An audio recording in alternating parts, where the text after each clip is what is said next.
And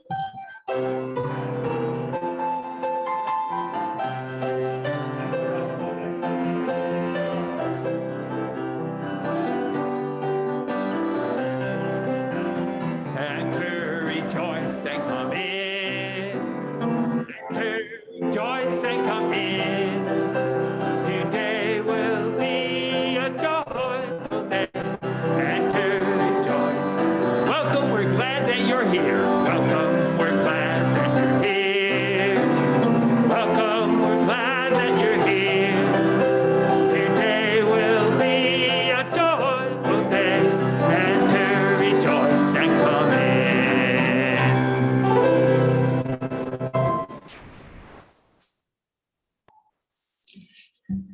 Good morning and welcome to UUCC, the Unitarian Universalist Church of Canandaigua. We are a group of spiritual free thinkers who gather to celebrate life, build community, and better the world. Wherever you are on your spiritual journey, you are welcome here.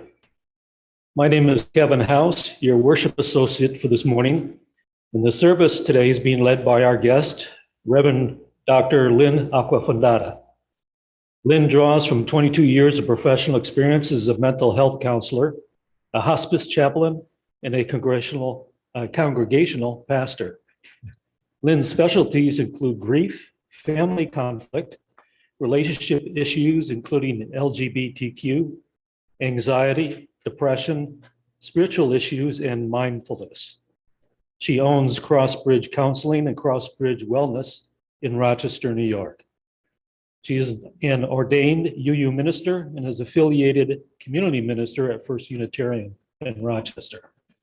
This service is also being live streamed to our YouTube channel. This is your first visit, welcome. We invite you to sign the visitor's book in the entryway. And whether it's your first visit or your 100th, we are glad that you came. I have a few announcements to share with you today. Please wear a mask. Masks are available for anyone who forgot one. We aren't able to sing in unison yet, but humming, dancing, swaying, and other expressions are encouraged. Child care will be provided this morning by Dorothy Hoskins. We will be collecting the cards for joys and sorrows after our first hymn. Please fill them out or type into the chat box on Zoom if you have something you would like to share. Are there any more announcements for the good of the community? We have at least one, a Canvas moment from Aaron Waller.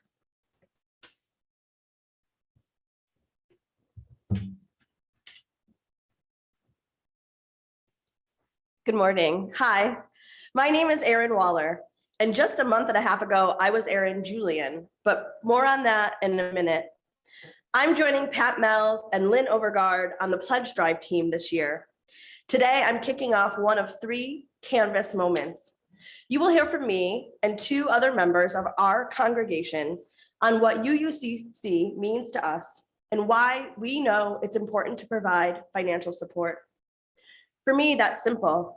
Being part of UUCC is something that is felt when you walk through the doors or log on for worship. That feeling is warmth and kindness and welcoming.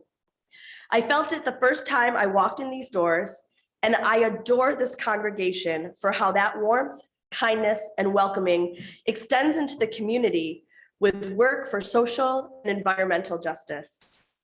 I return to our church for worship because in a world that has felt scary and uncertain, especially over these last 2 years, UUCC has delivered comfort and spiritual grounding. I hear the sermons from Reverend Eileen, and I feel a bit of healing. I feel seen.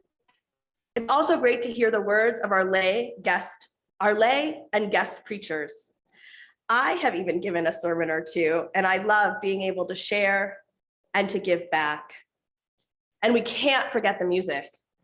Being able to hear Bill tickle those ivories, as they say, is a gift week after week. And I'll tell you what, I cannot wait until we can sing hymns together again. So about that name change, I got married.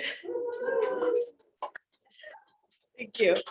And my now husband, Mike, and I joined UUCC officially in September as members. It was a beautiful membership service. And as they say, membership has its privileges. As pledging members of UUCC, Reverend Eileen performed our wedding ceremony on January 15th. As you can imagine, our wedding service was perfect. The entire day was perfect. Mike and I love this community, and we are grateful to continue to share our gifts and talents. We are also excited to submit our pledge for this year. More details on how to submit pledges will be coming soon. We know that being part of this community fully includes giving our treasure too. We know that the money that we give keeps the lights on, keeps the powerful, healing, and insightful words coming from the pulpit. And it keeps this warm, kind, and welcoming congregation in the community, making the world a better place. This is an investment that we love making. Thank you for welcoming us. We love growing here at our spiritual home.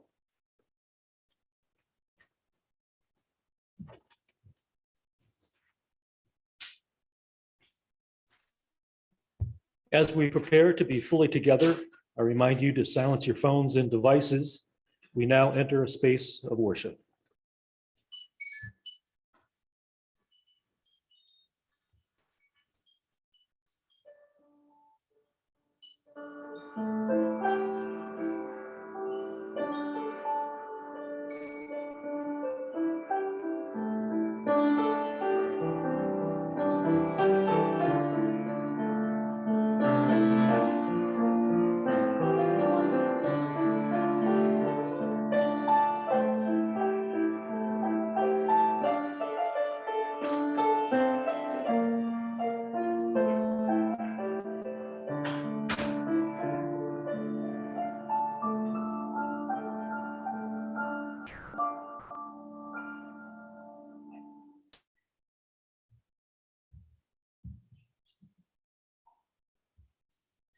I invite you to join with me in our chalice lighting words as the flame is lit.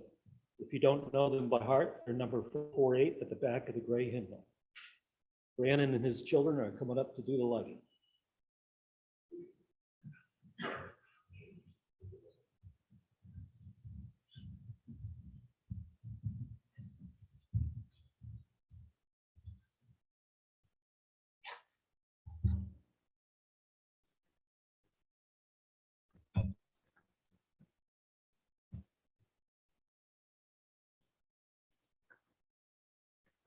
We gather this hour as people of faith with joys and sorrows, gifts and needs. We light this beacon of hope, sign of our quest for truth and meaning, in celebration of the life we share together.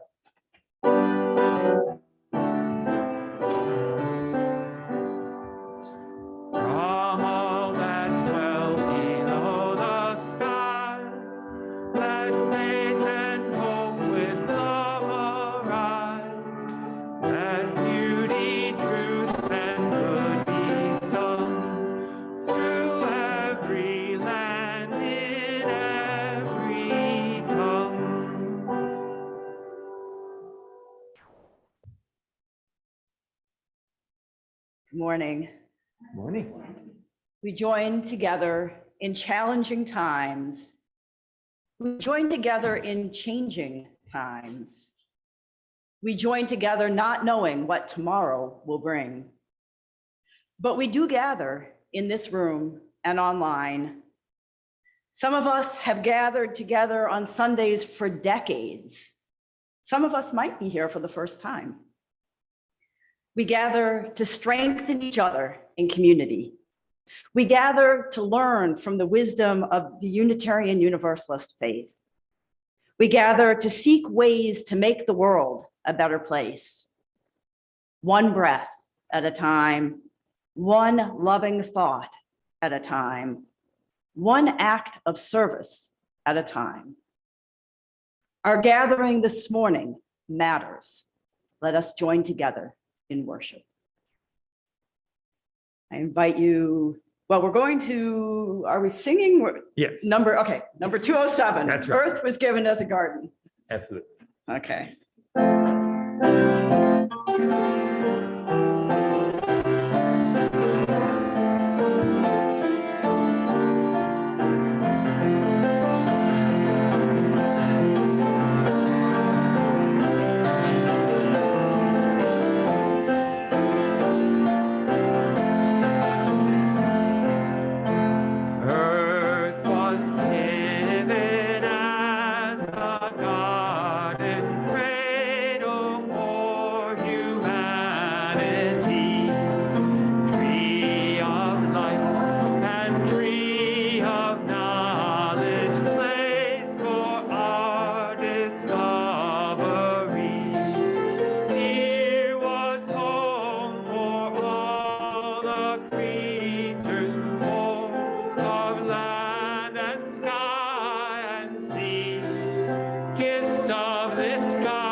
Bless the earth and all its children, one creation, make us whole, interwoven, all connected, that it was and inmost soul.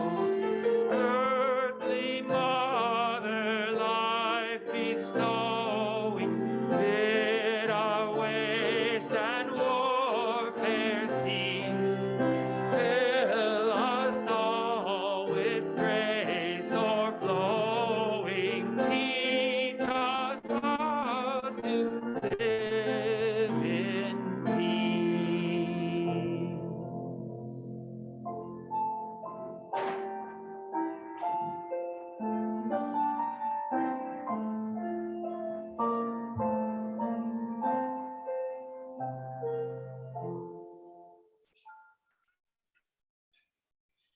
We are a community that holds one another in our celebrations and in our pain. We welcome you to share your joys and sorrows by writing them down on the card you found on your chair and placing it in the basket when it comes by you, or by typing in the chat box in Zoom. Know that whatever your heart is holding today, whether shared or not, we are with you.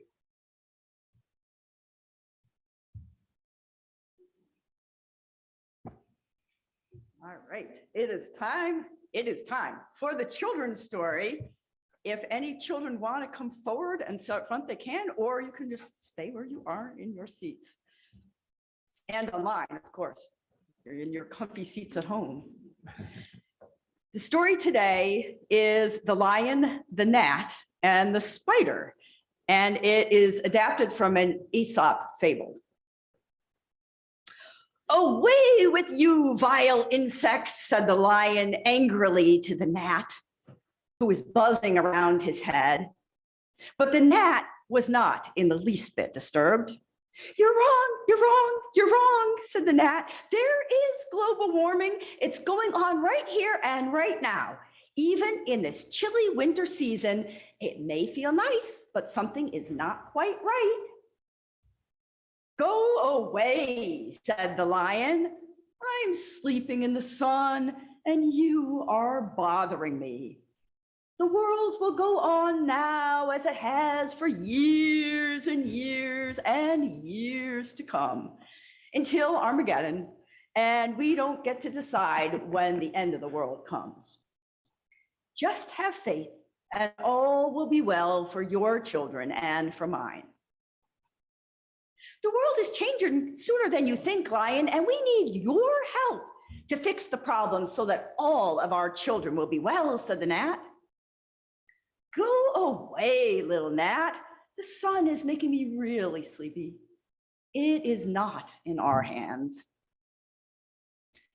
"We need you now, lion. We do all make a difference. We are the ones that can prevent the end of the world. God needs us, even the least one of us." "Quit your yapping. I'm trying to sleep," said the lion.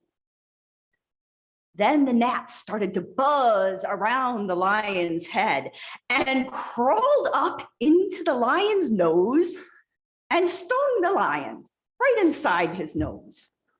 He raised up on two paws and he batted his face and he roared a giant roar, but the gnat had already flown away to safety. See, even the smallest one of us can make a difference against a giant animal like you." The lion roared even louder in anger, but he could see that the gnat had a point, and he began to ponder deeper questions. The gnat, however, was so proud of herself and all of the difference that she had made in the world that she flew off to tell everybody she knew about her victory. "Little ones can make a difference. Little ones can make a difference," she sang. "We can indeed change the world." And she flew splat into the spider's web. "Little gnat," said the spider, "this is exactly what will happen to you if you go around gloating over small victories. This web represents the one that all of us, you and me and the lion, have built over hundreds of thousands of years, thread by thread by thread. Global warming is indeed here and growing. Our young ones are dying from asthma and flooding and from cancer. We can make a difference, but the task is enormous and we need everyone. You can't just go off gloating about small victories, saying that you're better than the lion. If we are going to save your children and my children, we also need to save the lion and the lion's children. We are all part of this web. The web needs each one of us to work together to make a bright future for the whole world. And the moral of the story is we need to work as a team with everyone to achieve our larger goals. This includes those who are right but annoying, as well as those who deny the problems and roar loudly.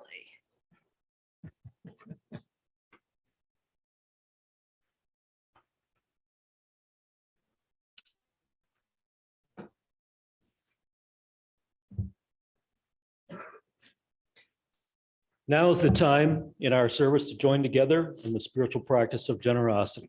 Our gifts support our church in its work. That work is summarized in our covenant. The covenant for UUCC says, in service of the values that unite us, we will recognize the inherent value of each person, foster a community of compassion and caring for all, value our diverse opinions, and engage respectfully in all interactions.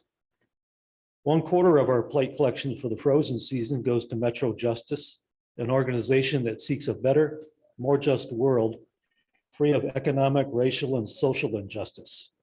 You can give to this morning's offering by placing cash or a check into the basket, or if you are joining us from home by visiting canandaigua.org/connection/donate, or mailing a check to UUCC at 3024 Cooley Road, Canandaigua, 14424.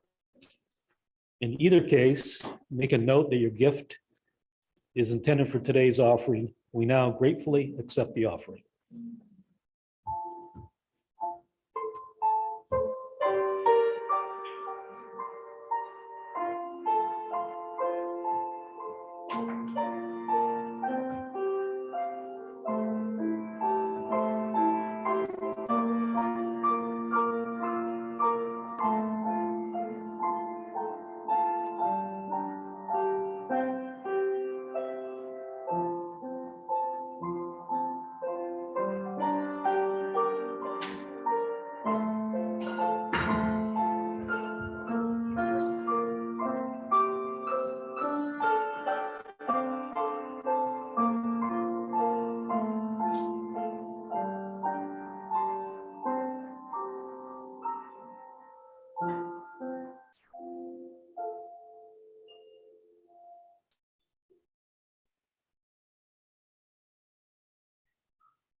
I'll read the joys and sorrows. We have a couple concerning Ukraine. Thinking of friends of Ukrainian descent, trying to stay in touch with family. From Gigi, holding the Ukrainian people in my heart. Nancy and Bob sharing the sadness that their 14-year-old Boston Terrier, Camino, is nearing the end of his life. From Tim, Meg, and Thomas, we are full of joy today because we are attending our first indoor service at UUCC. From Karen, I am celebrating the daffodil sprouts I spotted briefly before the snow covered them up again. And the new grandbaby of Amy's, who she is so in love with already that she shared a video at 7 a.m. this morning. And from Carrie, who's out cross-country skiing at Harriet Hollister with friends.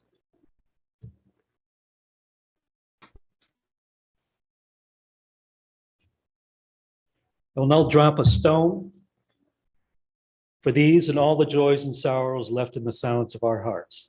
Whatever is in your heart today, we are with you.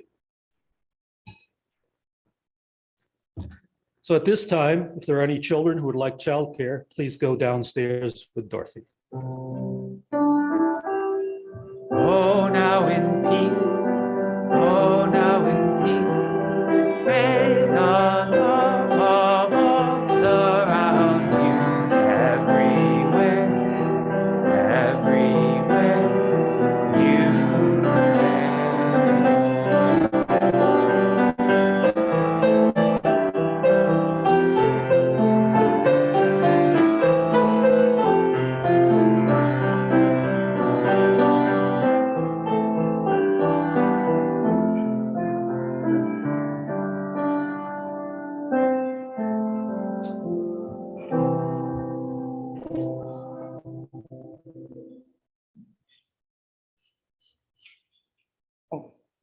Take my mask off.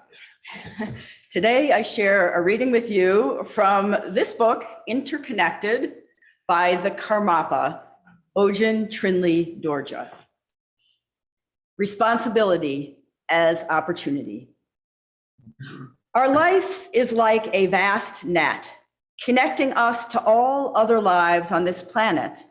And each part of this net is linked to all of the rest. The essence of our life is not limited within the confines of our bodies, but rather is distributed across all people and all things that we are connected to. To think about our life in a way that treats it as individual property is too limited and too small, and leads us to miss seeing its full value. When we assume that we are all separate persons, our responsibility towards others are easily experienced as an encumbrance that limits our freedom. Just the language we use to speak of responsibilities, carrying, shouldering, suggests that we think of them as a kind of burden. Adopting the perspective of interdependence, however, can completely reorient our relationship to our responsibilities. When we see that self and others are not separate and not at odds, but are part of an extended life that is shared, responsibility takes on a different meaning. It actually looks and feels different. When experienced from the standpoint of a consciously interdependent life, responsibility looks like opportunity. And it can feel a lot like love. As we expand our sense of ourselves, the meaning and feeling of responsibility expands too. Others become the mirror in which we can see our own inner qualities reflected. And in that mirror, we can find our own beauty reflected and enjoy it. Some people find it hard to see their own inner beauty. They wish to learn to be kinder to themselves, but do not know how to go about doing so. I would say that in being loving and affectionate towards others, you can discover affection and kindness towards yourself.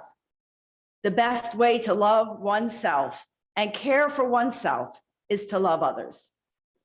The best way to exercise your individual rights and freedoms is to use them to care for others, not because you feel obligated, but because the basic truth of interdependence of all things and all beings.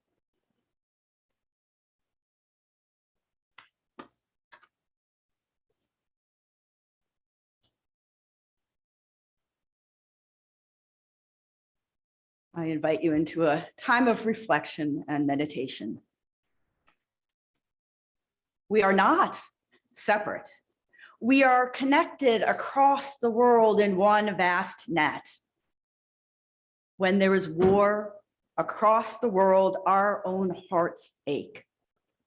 When there is war among families and conflict among politicians, it affects us all.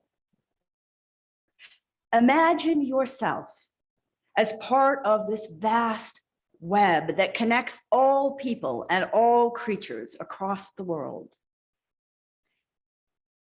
And now I invite you to imagine one person or one animal in that web. Imagine looking into the eyes of that living being. Can you see a part of yourself reflected there? Now choose another person or another creature. Bring that image to mind. Imagine yourself looking deeply into that being's eyes. Can you see yourself reflected there? Bring one more person or creature to mind anywhere on the earth. And imagine looking deeply into that being's eyes. What do you see? What do you need to receive from that being? What can you give? The world is hurting. Let us find peace and stillness in ourselves. Let us imagine breathing peace from our own souls out into the world. Let us imagine breathing peace, compassion, and courage from our own souls into the hearts and the people in the Ukraine and in Russia. Let us breathe peace, compassion, and courage into the hurting parts of our own lives, as well as the world. Blessed be, and amen. I invite you into a time of silence.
Spirit of life, come unto me.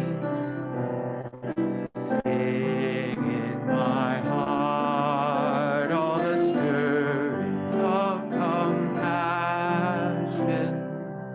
Blow the wind, rise in the sea. With the hand, giving life the shape of justice, roots only clothes, wings set me free. Spirit of life, come to me, come to me.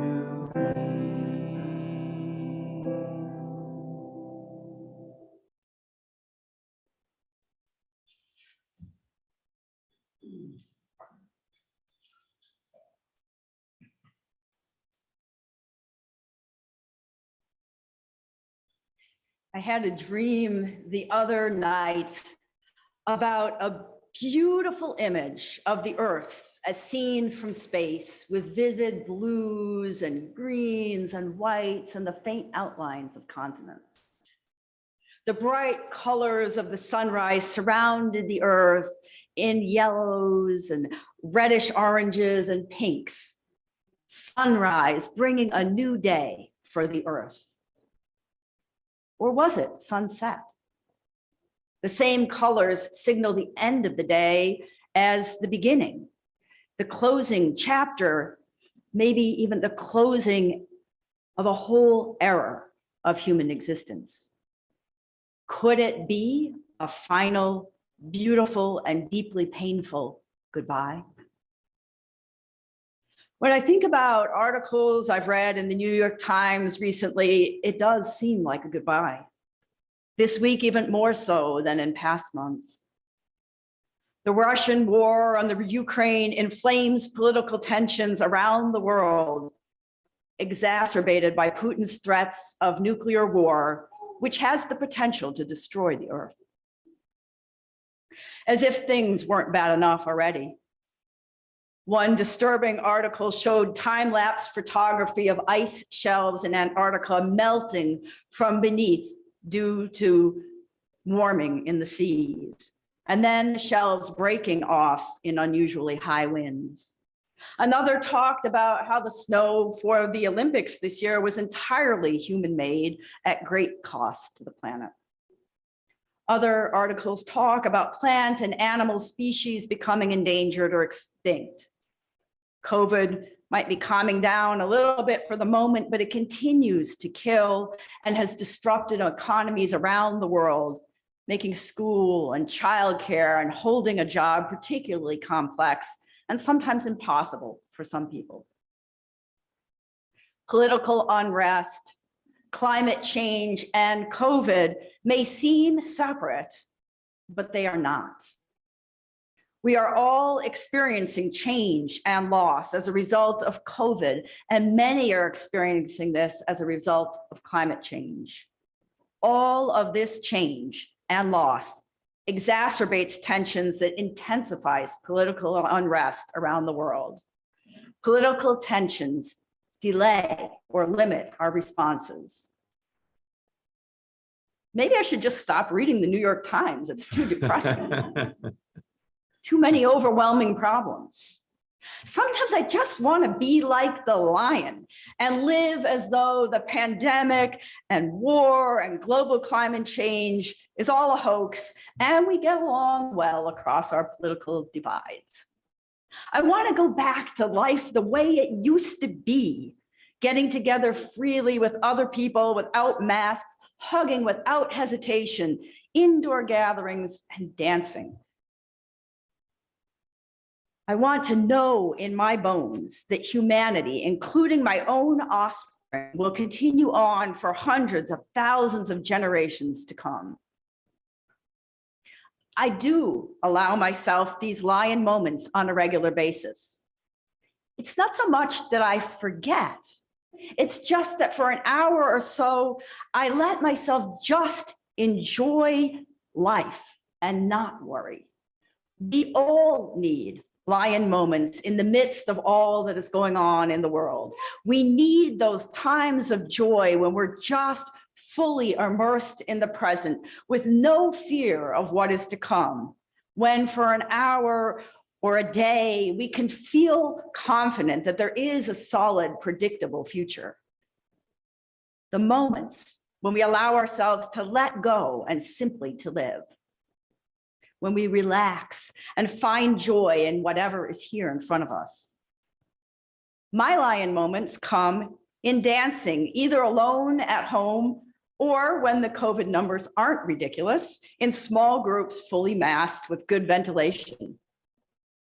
Then in those moments, I can let go of the outside world and just embrace the joy of the dance and the laughter and connection across racial divides. Your lion moments might come in an activity that you love to do, or in cherished friendships, or maybe hanging out with an animal companion, or in Zoom gatherings with treasured family and friends, or doing any activities that just fill your spirit. Lion moments are essential. We cannot reach the wisdom of the spider without letting go of the weights of the world on a regular basis. It is the lion moments that allow us to rest and to dream about what's possible in the future. Now, the gnat and the lion are completely at odds, but both are crucial. The gnat part of us knows that every action matters no matter how small. The gnat won't stop moving until the work is done. This morning, we heard a passage from the book Interconnected by the Karmapa. He writes about how many people give up on doing anything to stop global climate change, saying that my small effort at recycling or reducing consumption is just a minuscule drop in the bucket, that it won't matter in the end. Some of us wait for governments and multinational corporations to do their part, believing that those are the only actions that really matter. But governments and multinational corporations won't do their part unless they feel pressure to do so. The Karmapa writes about how if I reduce my consumption, I can inspire my family and friends to reduce their consumption. Each person who does this inspires more people, and their efforts spread. One small action taken by many, many, many people becomes a global movement, changing the culture and the consciousness of the world and putting pressure on multinational corporations and governments to make substantial change. What actions might we take to manage the pandemic? What actions might each one of us take to come up together across political divides and stop the war? Our actions matter. I can't change global systems alone, but I can do my part and I can inspire others, which can lead to global change. Never forget that the gnats must be balanced with the joy and the confidence and the relaxation of the lion. A gnat alone is only annoying and easily swatted away. And that is where the spider comes in. The spider tells me that our unity is already here. In today's reading, the Karmapa talks about how we are all connected. All of humanity are connected in this vast net. The Unitarian Universalist version of this is the interdependent web of all existence. What affects one person affects the whole web, whether we realize this or not. How do we live like the spider in today's story? Part of this is valuing all people. Unitarian Universalists affirm and promote the inherent worth and dignity of all people. All people really means all people. It means the lions among us, the gnats among us, and the spiders among us. All people means the prophets like Greta Thunberg and the dictators like Vladimir Putin. It means peace activists like Mahatma Gandhi, as well as murderers. It means Bernie Sanders and Mitch McConnell. It means not writing people off because we don't agree with them or because we see them as harmful. No matter how different we are all connected and we depend on each other. Taking it a step further than just valuing other people, the Karmapa says that our connections are so profound that we are not, in fact, separate beings at odds with each other. He writes, the essence of our life is not limited to the confines of our bodies, but rather it is distributed and connected across all people and all things that we are connected to. To think about our life in this way, in a way that treats it as individual property, is too limited and too small and leads us to miss seeing our full value. We are so much more than this one limited body, this one limited person. What would it mean to live as though I truly understood this? Today, in this moment, it would mean that I don't stand in front of you and preach this sermon alone. I've put together my thoughts combined with sharing the wisdom of the Karmapa. In some sense, the sermon merely takes the Karmapa's perspective and expands it in my own way, but I only found his words because I was thinking along those lines and searching the internet for related perspectives. And then the perspective of this vast net or vast web goes back thousands of years in Hinduism and Buddhism. So what are we actually expanding on? We are so profoundly connected. Despite all that, in the end, my words will be limited. But the words I speak are only one small part of the actual sermon, because every one of you here in this room and online takes this experience, including the words I say, how I say them, who you're with, what's going on in your life right now, and so much more. And you bring something to that, and you move it forward with your own understanding and your own contributions, which may mean hearing what I'm saying and realizing something even more important and very different than what I'm saying. All of that is part of today's sermon too. And I don't manage that in any way. What would it mean to live as though I truly understood the connection of all humanity? How do I shift my limited perspective? When I think about doing meditation daily as something I do just for me because it's good for my body and my mind, or because it makes me a better person, then I can manage without meditating some days, and I've done that way too often. This mind and this body are mine to do with as I want. It's not that big a deal if I skip meditation. But lately, inspired by the Karmapa, I have been looking at it from the perspective that when I meditate, I do it for every human being on this planet. There's a whole lot more responsibility in that. When I miss a day, it truly matters not just to myself, but to others. I have responsibility to others.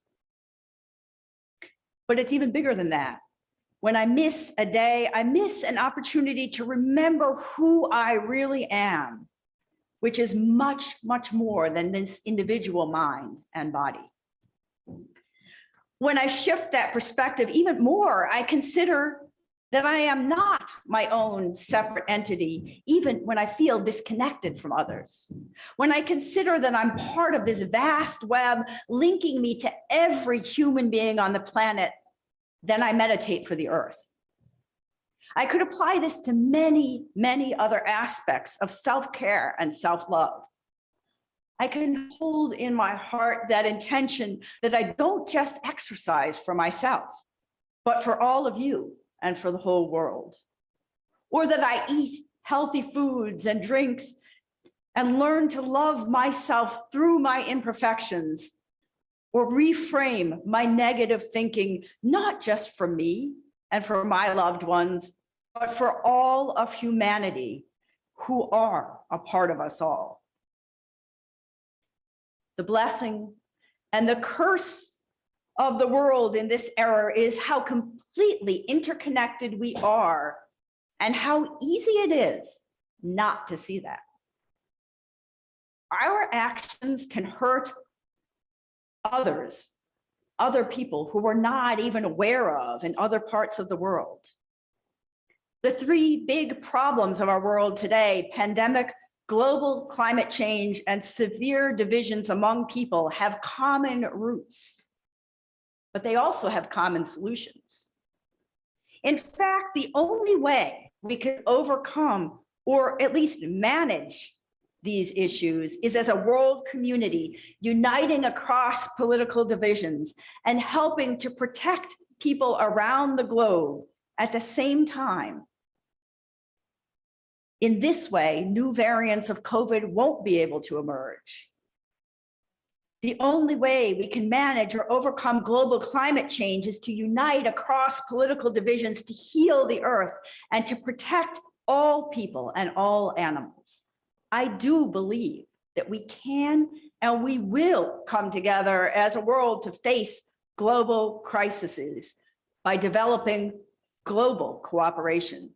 I do believe that when we do this, it will bring about contentment and prosperity for all, but it will not be easy. And we can easily go the other way towards mutual destruction. If we overcome these crises together, we will move into a more advanced state of consciousness. We will build a communal awareness that is not separate, that we're not separate from anyone else, that we are all interdependent parts of a whole entity, the earth. How do we start this process today? The Karmapa writes, human beings are profoundly shaped by the communities in which we participate. Before we join any particular community, we are part of the human community. Before anything else, he writes, I feel we should identify ourselves first as human beings. Many of the unhealthiest dynamics of society arise because we fail to honor the primacy of our membership in the human community. He writes about how crucial it is that the communities that we belong to recognize and live with that awareness of our common humanity. Do the communities that I belong to honor the human community? I am. We all are citizens of the earth before anything else. The Karmapa writes that the understanding of ourselves as citizens of the earth has some value. But he says it's even more powerful to think of ourselves as part of the human family, or as having a global friendship with all of humanity. The human family and global friendship bring us to this emotional understanding of our connection with each other. The emotional connection then leads us to action. We are part of the human community before we are part of Unitarian Universalism or of the United States or of our particular families. As global friends, we draw together around the world to protect each other from climate change, from COVID, and from war. The task ahead is immense, but it is completely possible if we join together and include the wisdom and the participation of every person on this planet. It is possible if we learn to breathe with all other human beings and to breathe together with the earth. Many years ago, near the beginning of my ministry career, I commissioned my friend Luanda Lim to do a painting from my church office. And we're going to show that for you today. So I'm just going to pause for a minute in the room so that we can get the painting up on the screen. I asked her to use the themes of earth, air, fire, and water. To move? Okay. And I told her about my awe at the recent experience of watching Buddhist monks create and destroy a sand mandala. She ended up painting a vision of the future earth. I'm letting the suspense build here. Until I saw her painting, I had always succumbed to a vision of the future that included more roadways and taller buildings. There it is. I'm going to move to the side so you can see taller buildings and lots of vehicles on the ground and in the air, spaceships moving between planets. In short, a continuation of activity and production and the use of resources. Maybe even Earth ending up as a wasteland. But Wanda's painting is not like that at all. It shows this beautiful natural landscape with rivers and mountains and trees, and in the distance, a faint campfire, which I think is a little hard to see. It's right somewhere over there. All of this is seen from an airplane, and in the center of the view from the windshield is the image of the Earth as seen from space. A faint web-like grid of lines covers the view, and in the distance, the sun rises. The painting shifts my perspective dramatically in a positive direction. A hopeful future is possible. When we see the Earth from space, we become one, inseparable from all other creatures and objects on the earth, the living and the inanimate, the creative and the beautiful, the growing and the nurturing aspects of the earth, as well as the destructive impulses and actions. From space, all of this, all of us are simply the turning sphere of the swirling blue and white clouds and water and the faint outlines of continents. Wanda's painting is now in my living room. How calming and healing and hopeful it feels to view this every day. It whispers to me of the promise of unity and the hope for the future. It whispers to me that the present is now, right here, every day in my own home, right here, every day on our planet Earth. I used to have a spiritual practice of going outside to watch the sunrise every single morning. And I went out to watch the sunrise even when it was cloudy, even when I couldn't see the sun, because I knew that behind the clouds, the sun was still rising. At the beginning of yet another war, we know that the light still shines behind the clouds. It shines in the protests and in the fundraising and in the coming together of allies around the world. As grim as things may seem in the moment, we need to move towards the hope and the possibility of a sunrise, not fear the closing days of the earth. May we open our eyes and our hearts to the wonders and the joys of our shared humanity on this planet, which is more than just our home, it is our soul as well. May we live this interconnection in our words and in our actions, aware that every strand of life affects every other strand in this vast web of life. Whether that web is a blessing or a horrible trap is ours to determine. Together, let us work to bring about a beautiful sunrise of our future.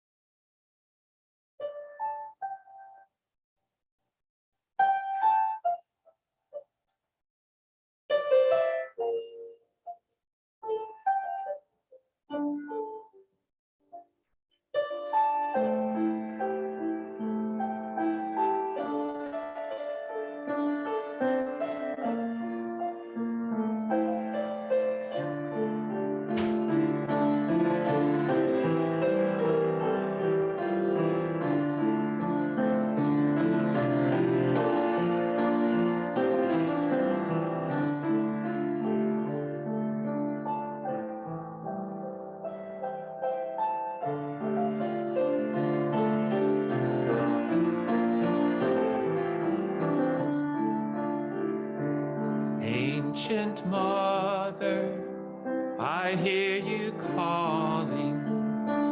Ancient Mother, I hear your song. Ancient Mother, I feel your laughter. Ancient Mother, I taste your tears.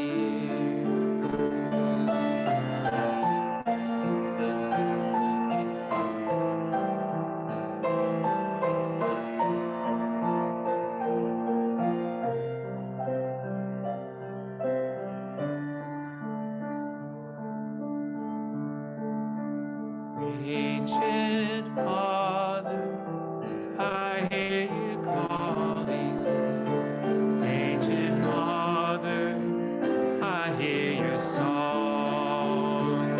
Ancient mother, I hear your laughter. Ancient mother, I taste your tea.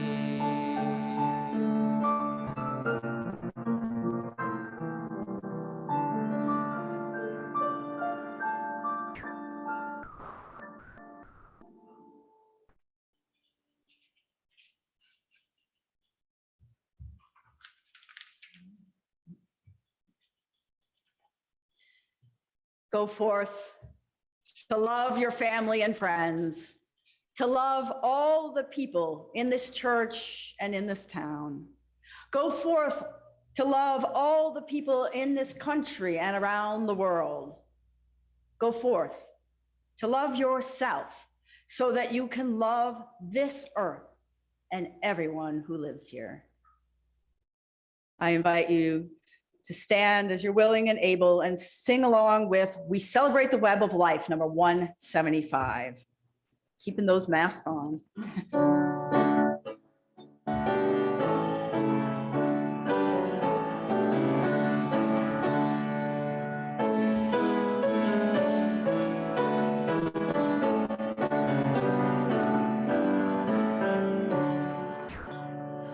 We celebrate the web of life, its magnitude we sing, for we can see divinity in every living thing.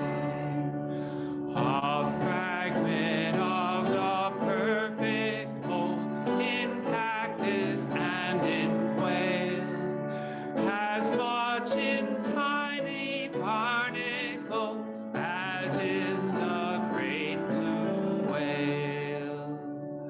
Of ancient dreams we are the sum, our bones link stone to star, and bind our future worlds to come with worlds that were and are. Respect the water, land, and air, which gave all creatures birth. Protect the lives of all that share the glory of the earth.